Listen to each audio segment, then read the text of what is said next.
এই যে হজ করলে নাকি সব গুনাহ মাফ হয়ে যায়, সত্যিই এটা আল্লাহ রাসূলের হাদিস। যে হজ করে চলে এলো সে মাসুম বাচ্চার মতো হয়ে গেল, নিষ্পাপ শিশুর মতো, তাই তো স্যার? একদম নিষ্পাপ। এটা এক শ্রেণীর ধনী লোকেরা সস্তায় পরিণত করেছে।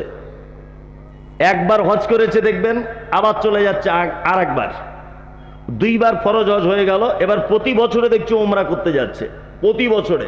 মানে ও ভেবেছে যে জান্নাত আর অন্য কোথাও নেই, মক্কা মদিনাতেই আছে, এটা ও ভেবেছে আর কি।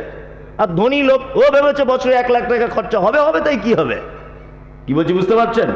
কিন্তু ওর বাড়ির পাশের একটা বিধবা মেয়ে আজকে 3 মাস যাবত অর্থের কারণে ডাক্তার দেখাতে পারছে না, এই লোকটা ওর কোনোদিন খোঁজ নেয় না। কি বললাম বুঝলেন? কিছু কিছু লোক আছে খুব শিয়ানা, ভিখারিকে ভিক দেয় না, অথচ ইমাম সাহেবের যেদিন পালি হয় সকালবেলা জিজ্ঞাসা করতে যায় কি খাবেন, খাসি খাবেন? খাসি না না, আমি তো খাসি খাই না, পেটের প্রবলেম। কি খাবেন? ইলিশ। ও জীবনে ভিখারিকে ভিক দেয় না, ও ইমাম সাহেবকে জিজ্ঞাসা করতে যাচ্ছে কি খাবেন, তার মানে কি ও শিয়ানা চিজ। ও জানে ভিখারিকে খেলে অ্যাডভার্টাইজ হবে না, ইমাম সাহেবকে খেলে অ্যাডভার্টাইজ হবে। সারা গ্রামে কোনোদিন যদি ভুল করে একবার বলে দেয় ইমাম সাহেব জুম্মার খুতবায় যে ওই আশরাফুল ভাইয়ের বাড়িতে খাসির মাংস খাওয়া হলো, তাহলে হয়ে গেল অ্যাডভার্টাইজ। কি বললাম বুঝলেন না? অ্যাডভার্টাইজ। এরকম লোক আপনাদের এলাকায় নেই, আমাদের ওদিকে আছে, এদিকেও আছে, এটা আমি বলবো না। যাই হোক, অ্যাডভার্টাইজ শুধু প্রত্যেকবারে। ও ভেবেছে মনে হয় প্লেনে করে গিলেই মনে হয় ওখানে জান্নাত বসে আছে। খ্যাপা কোথাকারে খ্যাপা, জান্নাত তোমার বাড়ির পাশেও আছে। একটা এতিম বাচ্চা ছেলেকে সহযোগিতা করো, দুস্থকে সহযোগিতা করো। এই মাদ্রাসা বাবুপুর মাদ্রাসা আমি অনেকবার এসেছি, কত এতিম বাচ্চারা পড়ে। কেন গিয়ে আপনার বাড়িতে মাঠে ফসল হয়েছে, মাদ্রাসায় গিয়ে দিয়ে আসুন। মাদানিকে জিজ্ঞাসা করুন যে কটা এতিম আছে, হ্যাঁ, প্রত্যেকের জন্য একটা পাঞ্জাবির কাপড়, একটা লুঙ্গি বা 100 করে টাকা 2-6 মাস পরে পরে একবার করে গিয়ে দিয়ে আসুন না।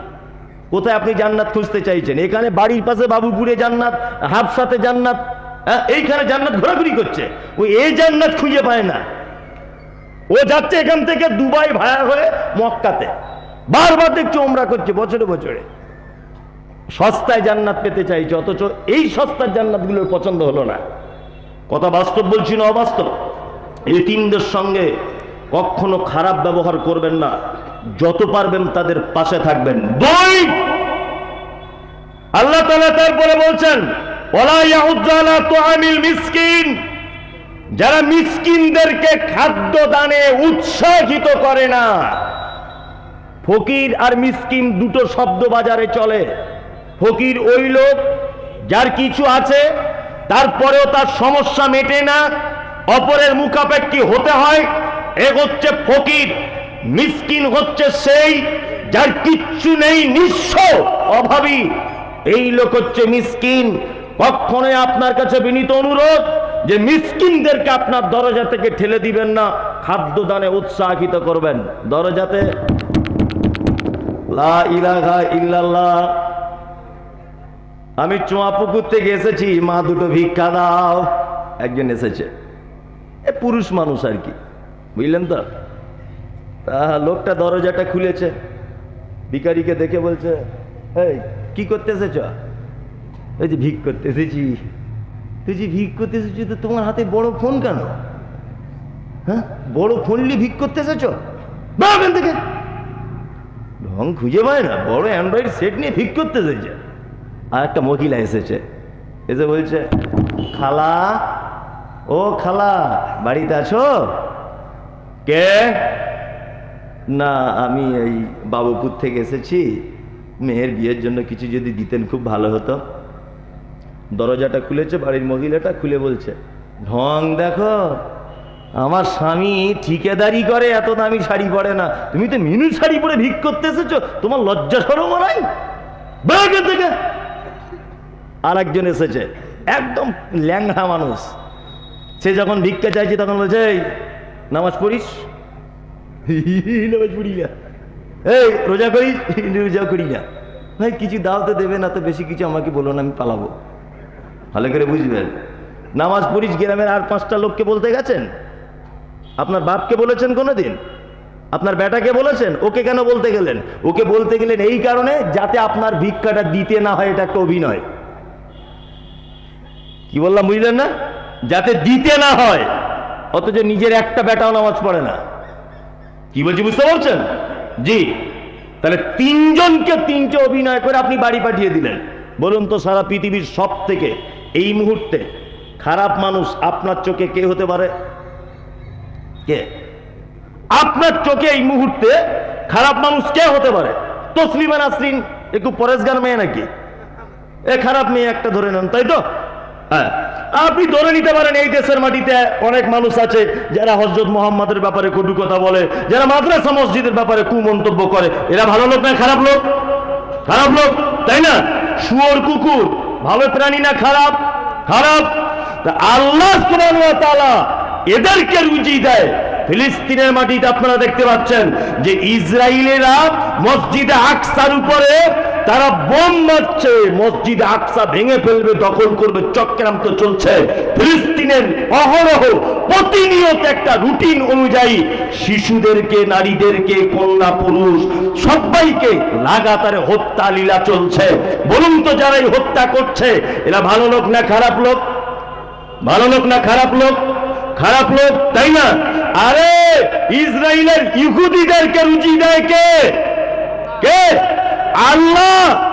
আল্লাহ যদি ইসরায়েলের ইহুদিদেরকে যদি রুজি দেয়, তাদেরকে যদি রুজি থেকে বঞ্চিত না যদি করে, তাহলে তুমি ওকে 1 টাকা ভিক্ষা দিবে, নামাজ পড়ে কিনা, কোন শাড়ি পরে আছে, হাতে কত দামের মোবাইল, এটা তোমার জিজ্ঞাসা করার দরকার কি? হ্যাঁ, এটা তোমার জিজ্ঞাসা করার দরকার কি? দিবে তো তুমি তাকে 1 টাকার একটা কয়েন। আর সব থেকে বড় কথা শুনে রেখে দেন, সব থেকে দামি কথা আপনি শুনুন, যে আপনার কাছে কোনো ভিখারি চাইতে আসছে মানে আপনি তখন ভাববেন যে আমি আল্লাহর তৈরি করা একটা মখলুক, আমি আল্লাহর একটা সৃষ্টি। তা আমি কত বড় ভাগ্যবান, আল্লাহর আরেকটা সৃষ্টি সে আমার কাছে তার খাদ্য চাইছে বা আমার কাছে তার অভাবের জন্য হাত পেতেছে।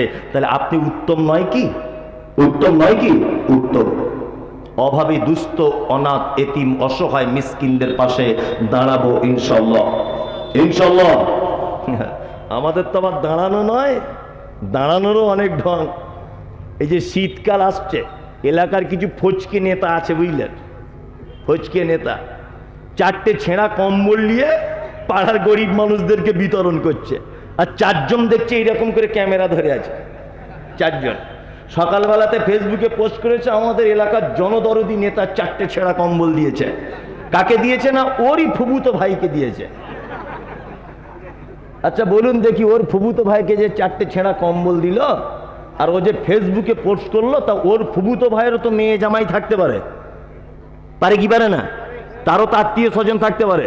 তা তার মেয়ে যখন সোশ্যাল মিডিয়াতে দেখবে যে আমার আব্বাসকে গরিব বলে রাস্তায় দাঁড়িয়ে কম্বল নিতে হচ্ছে আমার আব্বার, শ্বশুর বাড়িতে মেয়েটা আর বড় হয়ে কোনোদিন মুখ তাকিয়ে কথা বলতে পারবে?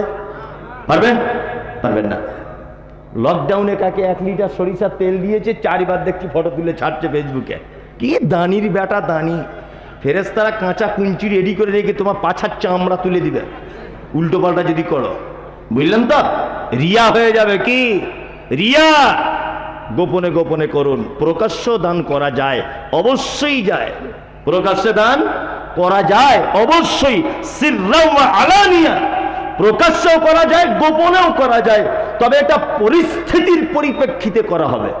এখন যেমন জলসা, জনগণ অনেক, এখানে আপনি যদি সবার সামনে দান করেন তা আপনাকে দেখে আরেকজনও দিতে পারে। কি বললাম বুঝলেন? এই পরিস্থিতিতে গোপনে দিতে গিয়ে যেন আবার এই কাজ করিয়েন না। যাই হোক, আল্লাহ তাআলা বলছেন ওয়ালা ইয়াহুজ্জু আলা তুআমিল মিসকিন ফাওয়াইলুল লিল মুসাল্লিন। আল্লাহ তাআলা বলছেন দুর্ভোগ, আবার ওয়াইল একটা জাহান্নামেরও নাম বটে। আল্লাহ তাআলা বলছেন দুর্ভোগ ওই নামাজীদের জন্য। কারা? আল্লাযীনা হুম আন সালাতিহিম সাহুন, যারা সালাত আদায় করে, যারা নামাজ পড়ে অস্বস্তি সহকারে, বিরক্তি সহকারে, অস্বস্তি সহকারে, এদের জন্য আল্লাহ তাআলা বলছেন একটা জাহান্নাম আছে, তার নাম ওয়াইল। এরা দুর্ভোগ। এই তাহলে আল্লাহ নামাজীদের কথা বলছেন না বেনামাজীদের কথা?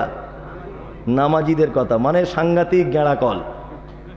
নামাজিরা তাহলে ভাবছে এই মৌলবি প্রতি বছর আনবো, আমাদের ব্যাপারে কিছু বলছে না, যারা নামাজ পড়ে তাদের জাহান্নাম পাঠিয়ে দিচ্ছে। এই খ্যাপা কথা করে আমি কেন বলবো, আল্লাহ এই কথা বলছেন। কি বললাম বুঝলেন না? এবারে এইটার একটু দুনিয়াবি কথা দিয়ে আপনাকে বোঝাই যে আল্লাহ কেন এই কথা বলছেন। এক, আমাদের সমাজে 4 কোয়ালিটির নামাজি পাওয়া যায়। কত কোয়ালিটির? 4। 1, শুধু জোহরে যায়, আসরে যায়, মগরিবে যায়, এসাতে টাইম পায় না, ফজরে ঘুম ভাঙে না, এই এক কোয়ালিটির নামাজি। 2, শুধু মাসের 4 দিন যায়, জুম্মার দিন কটা। 3, আরেক শ্রেণীর লোক আছে শুধু 2 দিন যায়, ঈদুল ফিতর, ঈদুল আজহা। 4, আরেক শ্রেণীর মানুষ সালাত আদায় করে, 5 ওয়াক্তই করে, কিন্তু না জেনে করে। 30 বছর লোকটা নামাজ পড়ছে, চাচা দুয়ায় কুনুতটা বলো তো। আমি কি আর জানি, বয়স হয়ে গেছে, এত বড় দুয়া। বলে হাসছে দাঁত বার করে। চাচাকে 5 টাকা কম দেন দোকানদার, ও ঠিক বুঝতে পেরে যাবে। ও ঠিক জ্ঞান আছে যে 2 টাকা কম হয়েছে, কিন্তু কুনুত জানে না। ওই লোকটাকে দেখতে পাবেন কি না, রুকুতে গিয়েও সেজদা